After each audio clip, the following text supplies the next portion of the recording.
नमस्कार साथियों, स्वागत है आपका अपने गौरव ज्ञान धारा यूट्यूब चैनल पर। जैसा कि जो है अपन पढ़ रहे हैं दूसरे प्लेटफॉर्म पे जिसका नाम है ओपीडी ऑब्जेक्टिव प्रश्न धारा पे। तो आज जो है अपना टॉपिक जो रहेगा वो है रक्त परिसंचरण के बारे में। तो इसको अपन ने दो पार्ट में डिवाइड करेंगे। आज अपन 30 एमसीक्यू इसके लेके आए और नेक्स्ट में भी 30 आपके लेके आएंगे। ठीक है, तो कौन कौन से जो पिछली परीक्षाओं के अंदर जो पूछे गए वो सवाल भी है कुछ, और जो आने वाले गए, ठीक है, यानी जिनकी संभावना बन सकती है वो भी मैं लेके आया हूं। तो चलते हैं अपने स्लाइड की तरफ। रक्त परिसंचरण के बारे में तो देखो, ये सब आप थोड़ा बहुत इसमें जानते होंगे कि रक्त परिसंचरण में क्या क्या चीजें आती है। तो इसमें मोस्टली अगर देखें तो तीन चीजें आती है। पहली चीज जो होती है वो होता है ब्लड, ठीक है। दूसरा जो होता है वो होता है हार्ट, और तीसरा जो होता है उनको ले जाने के लिए जो पाइपें होती है, ठीक है, जिनको ट्यूब्स बोला जाता है। वो ट्यूब जो है वो भी तीन तरह की होती है, ठीक है। धमनी होती है, सीरा होती है, केशिकाएं होती है।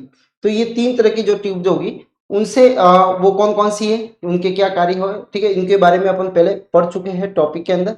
ठीक है, आज इनसे जो बनने वाले जो एमसीक्यू है वो मैं लेके आया हूं। तो ये तीन चीजें इसके अंदर होती है रक्त परिसंचरण के अंदर।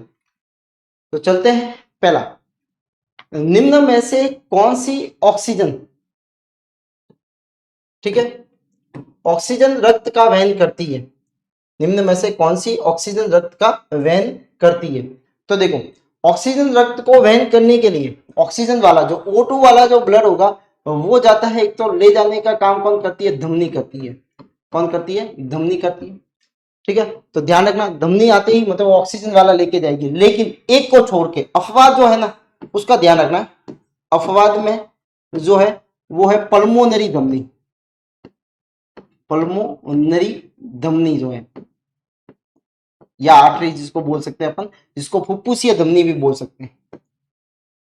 फुफ्फुसीय धमनी, ये धमनी अशुद्ध लेके जाती है, यानी CO2 वाला लेके जाती है। ये जो है वो CO2 वाला लेके जाती है, ठीक है।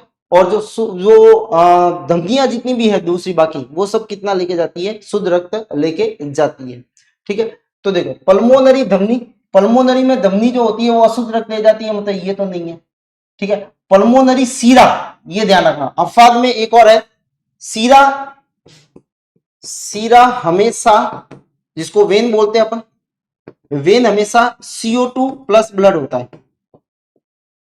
CO2 प्लस ब्लड होता है, ठीक है। अब यहां पे जो पल्मोनरी है, फुफ्फुसीय, वो पल्मोनरी को बोला जाता है फुफ्फुसीय, ठीक है। फुफ्फुसीय जो सीरा है वो हमेशा कैसा लेके जाती है, ऑक्सीजन वाला ब्लड लेके जाती है। कौन सा लेके जाती है, ऑक्सीजन वाला ब्लड लेके जाती है। तो ऑक्सीजन वाला ब्लड में एक तो आ गया 2 नंबर, तो 2 नंबर है, ठीक है। सिस्टमेटिक सीरा ये अशुद्ध लेके जाएगी, यानी CO2 वाला लेके जाती है, ठीक है। ये भी CO2 वाला लेके जाती है, ये O2 वाला लेके जाती है, और ये भी O2 वाला लेके जाती है। तो यहाँ आप देख रहे होंगे कि दो ऑप्शन जो है वो राइट हो रहे हैं, एक तो ये वाला और ये वाला, ठीक है।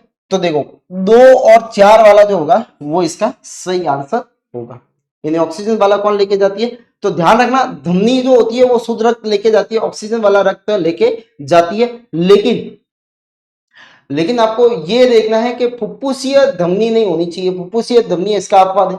सीरा हमेशा CO2 वाला यानी अशुद्ध रक्त लेके जाती है, ठीक है। लेकिन जो फुफ्फुसीय सीरा होगी वो हमेशा कैसा लेके जाती है, शुद्ध रक्त लेके जाती है। तो इसका आंसर जो होता है वो 2 और 3 होगा।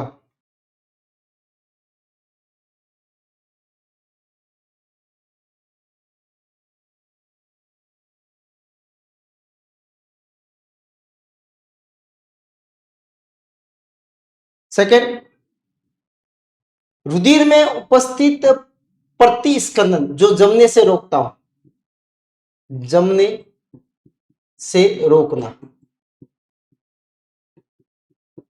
देखो जब भी चोट लगती है ब्लड बाहर आता है, ठीक है। तो ब्लड जैसे ही बाहर आता है तो उसमें क्या होता है कि धीरे आप देखोगे कि बाहर जो होता है वो आने के बाद में वहां पे उसका रक्त का थक्का जम जाता है, ठीक है। लेकिन अंदर जो होता है वो थक्का नहीं जमता है, ठीक है। अंदर भी ब्लड होता है, अंदर भी ऑक्सीजन होती है, बाहर भी ऑक्सीजन है, लेकिन उसमें कुछ कारण होते हैं, कुछ प्रोटीन्स होते हैं जो क्या करते हैं, इसको जमने से देखते हैं। यानी जमने का काम तो कौन करता है, प्रोथ्रोम्बिन करता है। ये किस में बदल जाता है, थ्रोम्बिन में बदल जाता है। प्रोथ्रोम्बिन ये क्या करता है, रक्त का थक्का जमाने में मदद करता है। थक्का जमाने में मदद करता है, में मदद करता है। ठीक है, तो ये जमने से रोकना यानी प्रोथ्रोम्बिन को सक्रिय से रोकता है, तो वो होता है कौन सा होता है, फाइब्रिनोजन। फाइब्रिन भी चाहिए, हिस्टामिन भी चाहिए। ठीक है, तो इसमें रोकने का काम जो होता है वो ये करता है। कौन करता है, हिपेरिन। तो याद रखना, हिपेरिन जो होता है वो क्या करता है, ब्लड को जमने से या थक्का बनने से क्या करता है, वो रोकता है। संपूर्ण रुधिर है सीरम प्लेटलेट्स, सीरम कणिकाएं, प्लाज्मा कणिकाएं, प्लाज्मा प्लेटलेट्स। ठीक है, तो देखो सीधी सी बात है, ब्लड को दो भागों में बांटा गया है। ब्लड के दो पार्ट होते हैं, एक तो होता है प्लाज्मा, प्लाज्मा, और दूसरा जो होता है उसमें बोला जाता है सेल, जिसको बोला जाता है कणिकाएं, कणिकाएं भी बोला जाता है।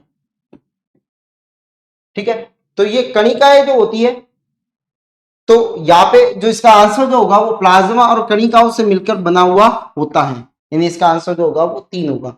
ठीक है, तीसरे नंबर वाला ऑप्शन इसका सही होता है। तो ब्लड, संपूर्ण ब्लड क्या होता है, प्लाज्मा आता है। अच्छा, सीरम क्या होता है, सीरम में से प्रोटीन को, जो प्लाज्मा में से प्रोटीन को निकाला जाता है, तो पीछे जो बचता है उसको बोला जाता है सीरम बोला जाता है, यानी प्रोटीन को निकालने के बाद में जो पीछे बच जाता है उसको क्या बोलेंगे अपन, सीरम बोलते हैं। तो ब्लड किस में बना हुआ था, एक तो प्लाज्मा से, और दूसरा जो होता है वो क्या होता है, कणिकाएं होती हैं। ठीक है,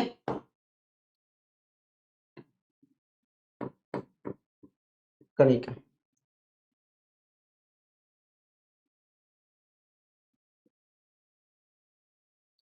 चलते हैं चौथे प्रश्न की तरफ। रक्त कोशिका जो शरीर को सूक्ष्म जीवों एवं अन्य बाह्य पदार्थों से सुरक्षित रखती है। ठीक है, तो देखो अन्य बाह्य पदार्थों से, तो अपने बॉडी के अंदर 3 जो है ब्लड के अंदर वो कोशिका होती है, कोशिकाएं पाई जाती है। एक तो आरबीसी होती है, एक डब्ल्यूबीसी होती है, और एक होती है प्लेटलेट्स होती है। ठीक है,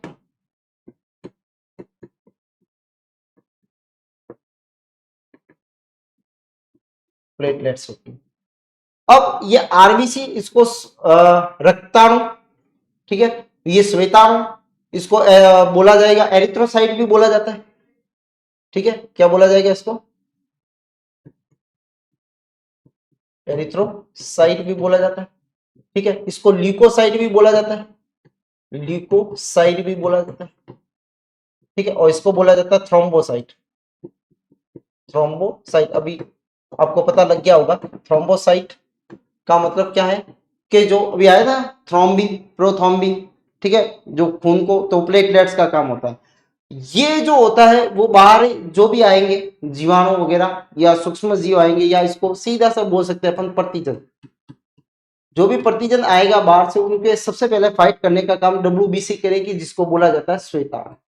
तो इसका सही आंसर जो होगा वो क्या है, श्वेताणु होता है।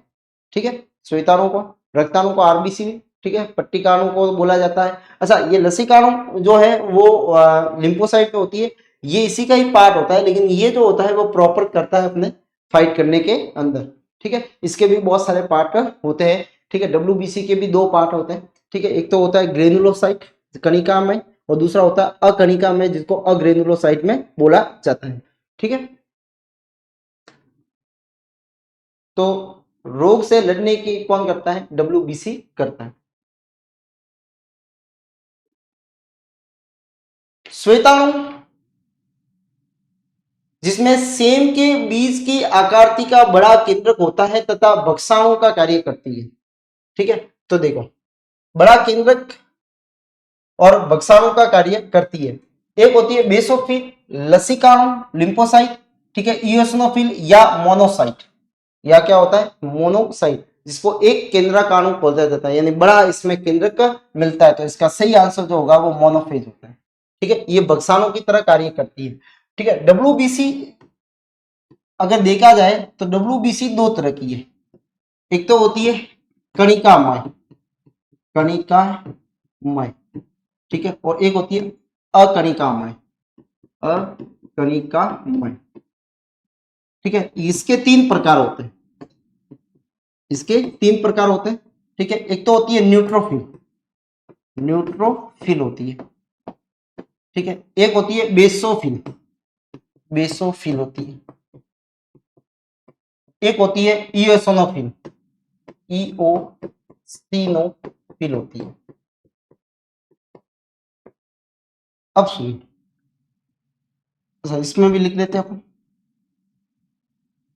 लिम्फोसाइट, लिम्फोसाइट, और एक होती है वो मोनोफेज, मोनोसाइट, ठीक है, ये वाली मोनोसाइट। अब थोड़ा इसको समझ लेना, वैसे आपको क्लास में बता दिया गया था, वापस देख लेते हैं। एक तो ये वाली, अच्छा कणिकामय का मतलब क्या है कि उसके जीव द्रव्य में क्या मिलेगा, कण मिलते हैं बहुत सारे, इसमें कण नहीं मिलते, बस ये अंतर होता है कणिकामय। न्यूट्रोफिल, न्यूट्रोफिल और मोनोफेज, इन दोनों का कार्य जो होता है वो बक्साणु का होता है, बक्साणु का कार्य करती है। यानी कोई भी आएगा उसको खाने का, जैसे बैक्टीरिया आया तो उसको खाएगी ये, बैक्टीरिया आएगा तो उसको क्या कर देगी, ये खा लेगी, ठीक है। जैसे बैक्टीरिया आएगा, ठीक है, ये उसको भक्षण कर लेती है, अपने अंदर लेके ये क्या कर लेती है, उसको नष्ट कर देती है। ये और ये मोनोसाइट, इनका काम एक है। बेसोफिल जो होता है वो कुछ प्रोटीन निकालता है, जैसे अभी आपने सुना था हिपेरिन, हिपेरिन है, हिस्टामिन है, हिस्टामिन, ये प्रोटीन जो है इसका स्त्राव ये करती है। इओसिनोफिल जो होता है ये वाला, ये अपने बॉडी के अंदर जो एलर्जी चलती है,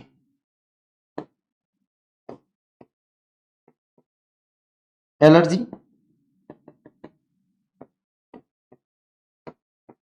एलर्जी जो रेस्पॉन्स मिलता है, यानी सपोज मान लो एलर्जी का मतलब है कि किसी पार्टिकल्स की वजह से अपने इम्यून सिस्टम वो तुरंत रेस्पॉन्स करना स्टार्ट कर देता है।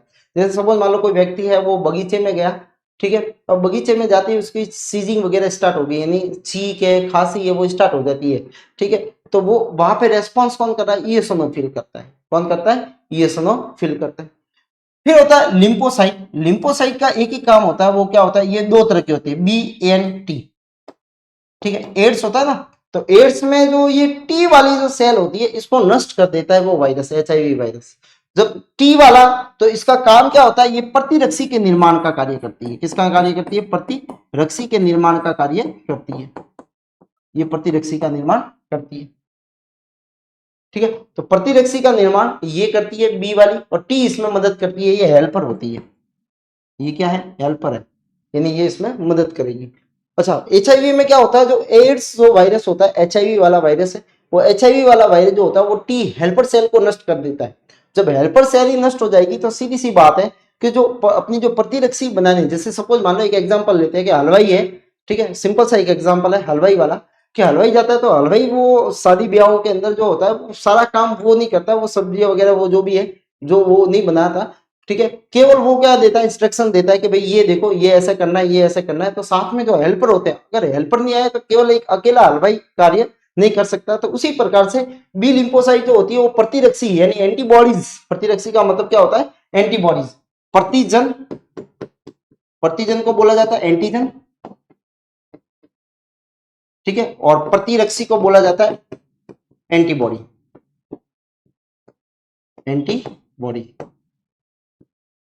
तो एंटीबॉडीज जो बनती है वो बनाने का काम ये करती है, यही फाइट करती है कोई भी बाहर से आने के बाद में अपने बॉडी के अंदर जो इम्यूनिटी बनती है वो प्रतिरक्षी ही है, ठीक है। जितनी प्रतिरक्षी बनेगी अपने इम्यूनिटी पावर जो होता है वो मजबूत होता है। अब यहाँ पे आओ, यहाँ पे ये कह रहा है कि ये जो एक केंद्रक मोनोसाइट जो होता है, ये मोनोसाइट जो होता है ये जो है वो क्या करेगा, इसमें केंद्रक जो होता है वो बड़ा होता है, और ये क्या करता है, ये जो बक्साणु कार्य का कार्य करता है, तो न्यूट्रोफिल भी करता है, ये भी करता है।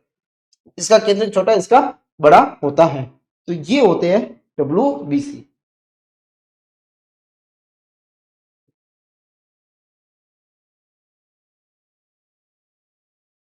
प्रतिरक्षा असंक्रामकता का सर्वाधिक संबंध है, ठीक है। तो देखो थ्रोम्बोसाइट ये तो प्लेटलेट से आती है, रिलेटेड है, लाल रुधिर कणिका RBC से, नोनोसाइट जो है, तो अभी मैंने बताया था आपको, कौन सी बताई थी, लिम्फोसाइट, यही बनाती है क्या, प्रतिरक्षी का निर्माण करती है, प्रतिरक्षी का निर्माण करती है।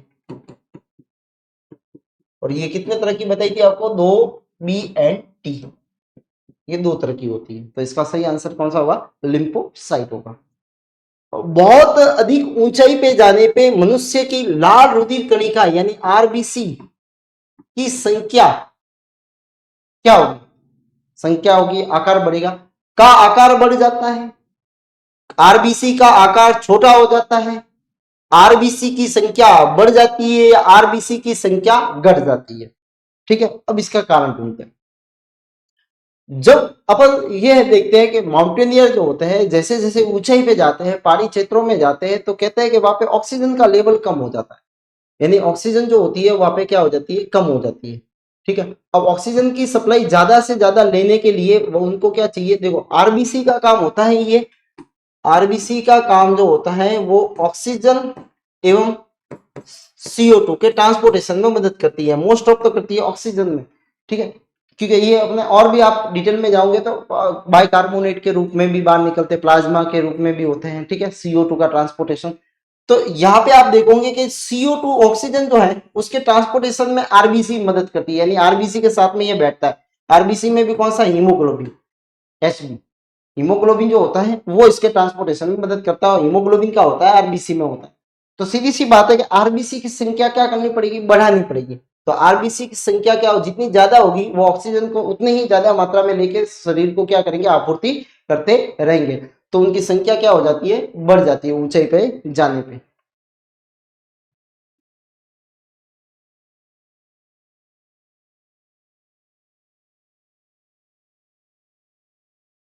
कौन सा कथन सत्य है? श्वेताणु केंद्रक रहित होता है, गलत है। ठीक है, क्योंकि आरबीसी केंद्रक रहित होता है। आरबीसी आरबीसी जो होती है वो कैसी होती है, आरबीसी केंद्रक रहित होती है।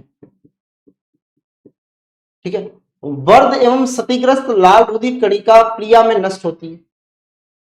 बिंबाणु का उत्पादन यकृत में होता है। ठीक है, अकणिका श्वेत, अभी बताया था, अकणिका श्वेत यानी वही WBC कोशिका हिस्टामिन, सेरोटोनिन और हिपेरिन करती है। तो अभी देखो अकणिका में, देखो कणिका में निकालती है हिस्टीन, हेपेरिन, ये कणिका में वाली निकालती है, ये कणिका वाली है, ये निकालती है। ठीक है, कणिका वाली निकालती है ये। तो ये भी क्या है, रॉन्ग है। ये भी क्या है, रॉन्ग। तो ये नहीं निकालती, कौन सी निकालती है, कणिका वाली निकालती है। बिंबाणु का उत्पादन यकृत नहीं करता, अस्थि मज्जा में होता है। कहाँ पे होता है, अस्थि मज्जा में होता है निर्माण। ठीक है, तो इसका सही आंसर जो होगा वो कौन सा होगा, वर्ग, यानी इसलिए प्लिया, प्लिया में नष्ट होती है कौन, आरबीसी जो होती है, आरबीसी जो होती है वो कहाँ पे नष्ट हो जाती है, प्लिया के अंदर। अच्छा, निम्नलिखित में से किसको आरबीसी का कब्रिस्तान कहा जाता है, ये इसी से रिलेटेड है। ठीक है, तो यकृत, प्लिया, ठीक है, मस्तिष्क व हृदय। ठीक है, तो ध्यान रखना, प्लिया को बोला जाता है क्या, कब्रिस्तान, किसका, आरबीसी का। ये इंपोर्टेंट है और पूछे भी जाता है ये सवाल कि आरबीसी का कब्रिस्तान किसे कहा गया है, तो प्लिया, जिसको स्प्लिन स्टोमक के नीचे मिलता है ये। ठीक है, और ये कहलाता है आरबीसी का कब्रिस्तान, ग्रेवयार्ड ऑफ द आरबीसी।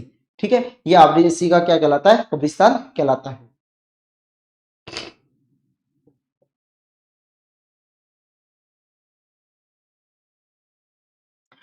वयस्क पुरुष में आरबीसी की संख्या होती है, कितने मिलियंस होती है, 6.5, 5.5 मिलियन, 4.5 या 4 मिलियन। तो देखो ध्यान रखना कितनी होती है, 5 मिलियंस होती है, या तो 5 मिलियंस होगी, ठीक है, 5 to 5.5 मिलियंस हो सकती है, मिलियन हो सकती है, इतनी होती है। मनुष्य की लाल रक्त कणिका आरबीसी का औसत जीवन काल होता है, ये कई बार पूछा जाता है। ठीक है, आरबीसी का निर्माण, आरबीसी का निर्माण जो है वो अस्थि मज्जा में होता है। कहां पे होता है, अस्थि मज्जा में होता है। ठीक है, आरबीसी का निर्माण कहां पे होता है, अस्थि मज्जा में होता है। इसका जीवन काल जो होता है, आरबीसी केंद्रक रहित होता है, केंद्रक रहित होता है, केंद्रक नहीं मिलता इसके अंदर। ठीक है, लेकिन अपवाद भी है इसका। अपवाद जो है वो क्या है, ऊंट और लामा, ऊंट और लामा जो है, ठीक है, उनके आरबीसी के अंदर केंद्रक पाया जाता है, उनके आरबीसी के अंदर क्या पाया जाता है, केंद्रक पाया जाता है। ठीक है, इनमें केंद्रक ये नहीं पाया जाता है। ठीक है, अपने अंदर मनुष्य के आरबीसी में केंद्रक नहीं पाया जाता है। ठीक है, दूसरा होता है इसका आकार जो होता है वो होता है उभय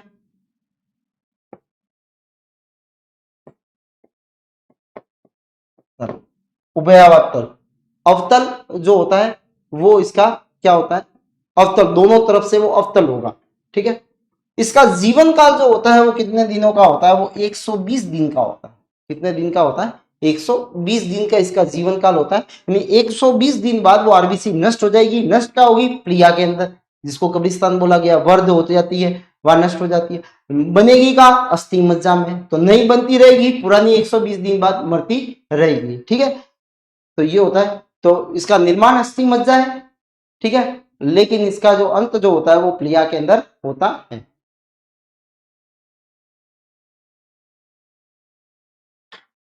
सामान्यतः रक्त में श्वेत रुधिर कणिकाओं की संख्या लाल रुधिर कणिकाओं की संख्या की तुलना में बराबर होती है, ज्यादा होती है, कम होती है, तब तक बदलता रहता है। ठीक है, तो देखो सबसे ज्यादा जो मिलती है वो आरबीसी मिलती है। ठीक है, उसके बाद जो होती है वो डब्ल्यूबीसी। ठीक है, तो क्या होगी, इसकी संख्या कम होती है। ठीक है, आरबीसी की श्वेत तो जो डब्ल्यूबीसी की संख्या आरबीसी से कम होती है, सबसे ज्यादा जो मिलती है वो आरबीसी ही मिलती है। ठीक है, तो आरबीसी सबसे ज्यादा मिलती है, उसके बाद में डब्ल्यूबीसी होती है। आकार अगर देखें तो डब्ल्यूबीसी का क्या होता है, बड़ा होता है। ठीक है, आकार की अगर बात करें, आकार तो बड़ा जो होता है वो डब्ल्यूबीसी का बड़ा होता है, डब्ल्यूबीसी बड़ी होती है। ठीक है, आरबीसी उससे छोटी होती है, छोटी होती है। ठीक है, मानव रक्त का रंग जो होता है वो किसके कारण होता है, तो मानव रक्त का कलर जो होता है वो आरबीसी में पाए जाने वाला एक वर्णक है, पिगमेंट है, जिसका नाम है हीमोग्लोबिन, उसके कारण होता है। तो इसका मायोग्लोबिन, हीमोग्लोबिन, इम्यूनोग्लोबिन या हेपेटोग्लोबिन, तो किसका सही आंसर कौन सा है, ये वाला। अब हीमोग्लोबिन देखो, आरबीसी के अंदर क्या मिलता है, पिगमेंट है, पिगमेंट है जिसका नाम है हीमोग्लोबिन, हीमोग्लोबिन है। ठीक है, ये हीमोग्लोबिन के अंदर, ये हीमोग्लोबिन जो होता है इसमें एक तत्व मिलता है जिसका नाम है आयरन। ठीक है, और आयरन की अगर कमी हो जाए तो एक रोग होता है जिसको बोलता है, कमी के कारण एक रोग होता है जिसको बोलते हैं एनीमिया। एनीमिया, कमी से रोग होता है जिसको बोलते हैं अपन एनीमिया। तो हीमोग्लोबिन का काम क्या होता है, ये ऑक्सीजन एवं CO2 के परिवहन में मदद करता है, किसमें, परिवहन में मदद करता है। ठीक है, तो परिवहन में मदद है, इसके कारण ही रुधिर का रंग जो होता है वो लाल होता है। ठीक है, तो हीमोग्लोबिन के कारण लाल होता है। हीमोग्लोबिन एक क्या है, प्रोटीन है, ये क्या है, प्रोटीन है। हीमोग्लोबिन क्या है का, प्रोटीन है। ठीक है, कहाँ मिलता है, आरबीसी के अंदर मिलता है। इसके अंदर कौन सा तत्व मिलता है, आयरन मिलता है। कौन सा मिलता है, आयरन, Fe। ठीक है, Fe को क्या बोला जाता है, आयरन, क्या बोला जाता है, इसको आयरन बोला जाता है। सामान्यतः वयस्क व्यक्ति के अंदर कुल जो कितना रक्त होता है, 5 से 6 लीटर, 3 से 4 लीटर, 8 से 10 लीटर या 10 से 12 लीटर। तो सामान्य व्यक्ति के अंदर जो होता है वो रक्त कितना होता है, 5 से 6 लीटर होता है। ठीक है,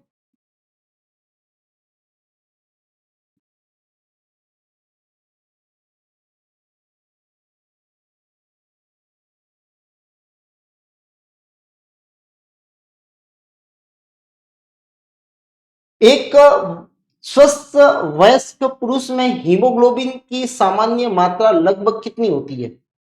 ठीक है, तो वयस्क जो है उसके अंदर हीमोग्लोबिन की मात्रा जो रहेगी वो 13 से 18 ग्राम। ठीक है, ठीक है, पर 100 मिली रक्त के अंदर आपको इतने ग्राम क्या मिलता है, हीमोग्लोबिन पाया जाता है। तो कितना होता है, 13 से 18 ग्राम मिलता है हीमोग्लोबिन। ठीक है, इससे कम हो जाए तो फिर दिक्कत, जैसी श्वास में प्रॉब्लम आएगी, फिर ऑक्सीजन को ये परिवहन करने में मदद करता है। तो 13 से 18 ग्राम याद रखना। नेक्स्ट है आरएस फैक्टर। देखो आरएस क्या है, आरएस एक प्रतिजन है, आरएस एक प्रतिजन है, प्रतिजन है। ये कहां मिलता है, ये आरबीसी के ऊपर मिलता है, आरबीसी की सतह पर, सतह पर पाया जाता है।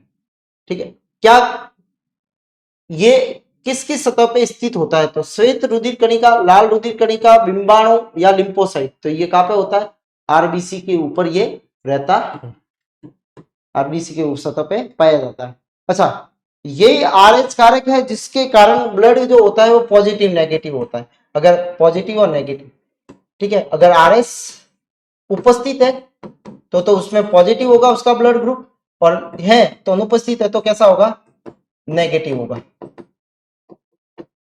ठीक है, तो आरएस अगर पॉजिटिव है, उपस्थित है, तो उसका ब्लड ग्रुप जैसे बोलते हैं A B plus, A B negative, A plus, A negative, तो वो ए नेगेटिव और सॉरी नेगेटिव और पॉजिटिव जो है वो इसी के कारण होता है। ठीक है, इसको सबसे पहले जो खोजा गया था एक बंदर में खोजा गया था जिसका नाम था, खोज जो हुई थी वो इसकी एक बंदर में हुई थी जिसका नाम था रिसस मकाका, रिसस मकाका। ठीक है, एक बंदर था उसके अंदर इसको खोजा गया था, और खोजने वाला जो वैज्ञानिक थे वो कॉल लैंड स्टीनर, वो नेक्स्ट में है। आरएस कारक की खोज किसने की, हेक्सले, लैंड स्टीनर, वीनर ने, डार्विन ने, वेलस ने। तो देखो इसकी खोज जो की थी वो लैंड स्टीनर, और लैंड स्टीनर जो था उसने ब्लड ग्रुप को भी खोज की थी, इस खाली लैंड स्टीनर ने, लैंड स्टीनर जिसको बोला जाता है call land Steiner, call land Steiner, इसने ब्लड ग्रुप को खोज की थी। इसने किसकी की थी, रुधिर समूह की खोज की थी, रुधिर समूह की खोज की थी। ठीक है, और इसने और वीनर ने मिलके किसकी खोज की थी, आरएस जो कारक है उसकी खोज की थी। आरएस इसीलिए रिसर्च मकाका, देखो आरएस जो कारक किसके लिए, क्योंकि बंदर में खोजा गया था उसका जो नाम जो आरएस। ठीक है, तो इस हिसाब से इसका नामकरण दिया गया। ठीक है, ये जो आरएस जो किया ये आरएस दिया गया। खोज कॉललैंड स्टीनर और वीनर ने की थी। सबसे कम पाए जाने वाला रक्त समूह जो होता है वो कौन सा है, ए बी ओ और ए बी। ठीक है, तो केवल और केवल जो सबसे ज्यादा ए और बी ये सबसे ज्यादा मिलते हैं, और सबसे जो रेयर मिलता है वो कौन सा होता है, ओ जो होता है वो सबसे रेयर होता है। ठीक है, रुधिर प्रदान के दौरान किस रुधिर समूह को सार्वभौमिक दाता कहा जाता है, दाता मतलब देने वाला, तो सार्वभौमिक जो दाता होगा, ठीक है, सार्वभौमिक दाता, तो देने वाला कौन सा ग्रुप होता है, ओ। ओ क्यों, इसका कारण है क्योंकि इसमें प्रतिजन नहीं होता, प्रतिजन अनुपस्थित होता है, प्रतिजन अनुपस्थित होता है। अच्छा, कौन से प्रतिजन है, अब ये कौन सा प्रतिजन है, ये आरएस के अलावा दो प्रतिजन और मिलते हैं।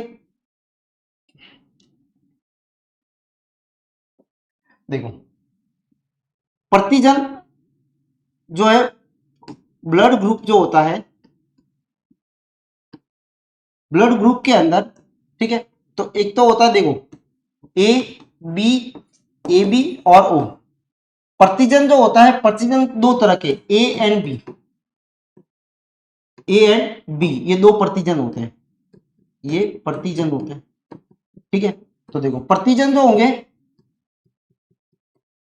वो होते हैं, और एक होता है प्रतिरक्षी, प्रतिरक्षी।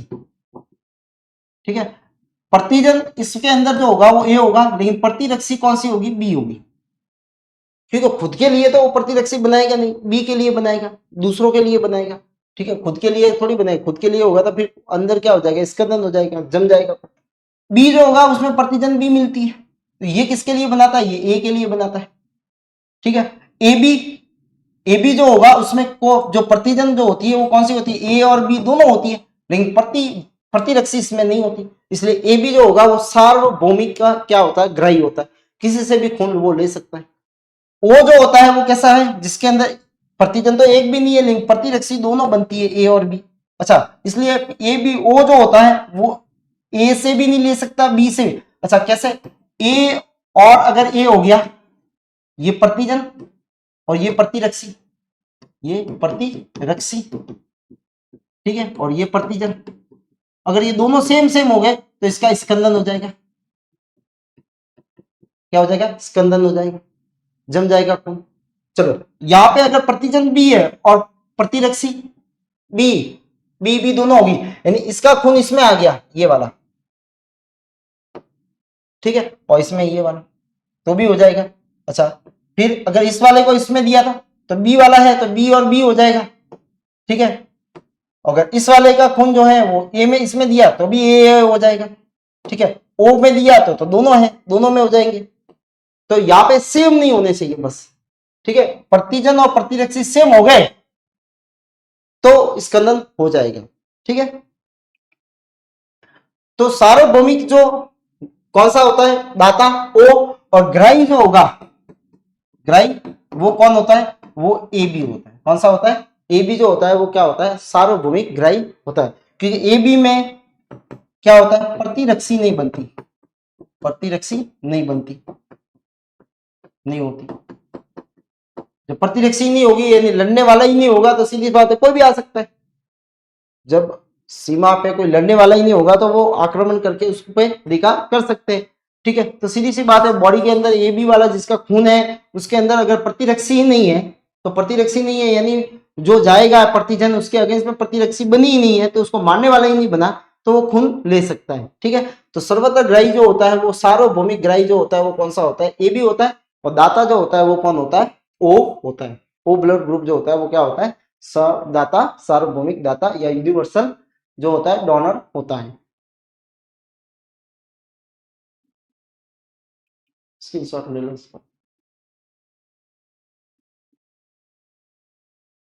ट्रांसफ्यूजन के लिए रक्त को कितने दिनों तक संग्रहित किया जा सकता है? तो ट्रांसफ्यूजन के लिए इसको रक्त को, ठीक है, 35 से 40 दिन तक क्या कर सकते हैं अपन? इसको प्रिजर्व कर सकते हैं, ठीक है, अकॉर्डिंग टू द ब्लड।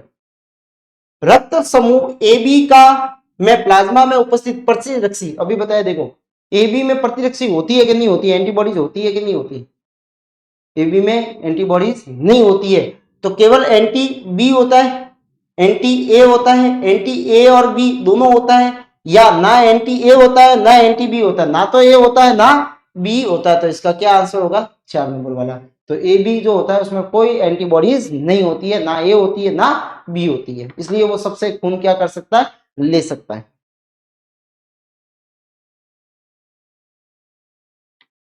गर्भवती महिला, ये प्रश्न जो है पहले पूछे गए हैं, गर्भवती महिला में सामान्य हीमोग्लोबिन जो होता है वो कितना होता है? तो ध्यान रखना, गर्भवती महिला के अंदर जो सामान्य हीमोग्लोबिन जो होता है वो कितना होता है? 11 ग्राम डेसी लीटर होता है। ये इंपॉर्टेंट है और ये क्वेश्चन आ चुका है पहले, ठीक है। तो कितना होता है? 11। माँ के दूध में पाई जाने वाली प्रतिरक्षी कौन सी है? माँ के दूध में कौन सी प्रतिरक्षी जो है वो पाई जाती है? ठीक है, तो माँ के दूध में कौन सी प्रतिरक्षी पाई जाती है? आईजी ए पाई जाती है, जिसको बोला जाता है आईजी का मतलब होता है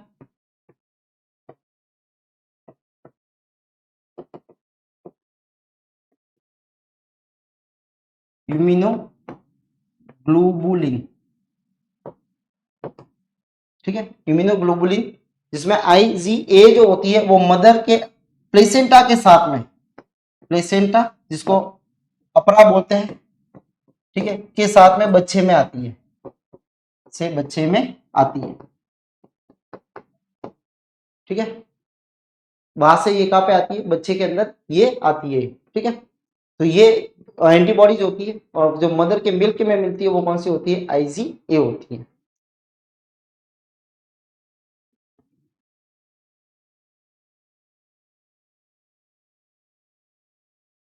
भ्रूणावस्था एवं नवजात शिशुओं में रक्त का निर्माण कौन करता है? यकृत, हृदय, अस्थि मज्जा या अग्नाशय? तो कौन करता है? यकृत करता है। कौन करता है? यकृत। और प्लिया जो होती है वो भी इसमें मदद करती है, मदद करती है, ठीक है। तो भ्रूणावस्था में देखो, ध्यान रखना, बाद में तो अस्थि मज्जा में बनता है, लेकिन शुरुआत में भ्रूणावस्था नवजात में कौन सा बनाता है? यकृत बनाती है।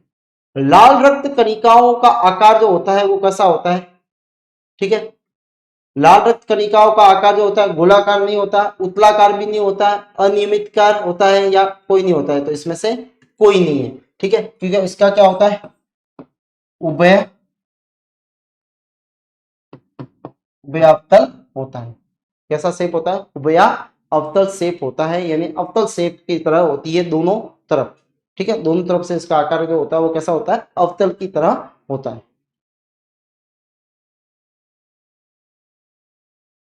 प्रतिजन पदार्थ है, प्रतिजन जो बाहर से आते हैं वो प्रतिजन है। ठीक है, तो विष या विषहार के रूप में उपयोग किया जाता है नहीं, हानिकारक जीवाणुओं को मार डालता है नहीं, क्योंकि ये खुद ही ये तो हानिकारक होता है। शरीर के तापमान को कम करता है नहीं, प्रतिरक्षा संवेग को प्रेरित करता है, सही है।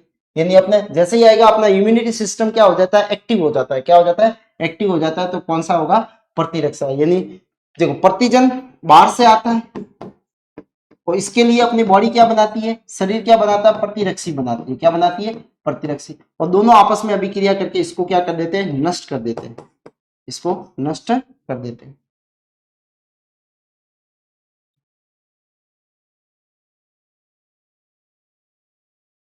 मुख्य रूप से कौन सी रक्त वाहिनी हमारे शरीर में विभिन्न भागों से हृदय तक रक्त का वहन करती है, तो देखो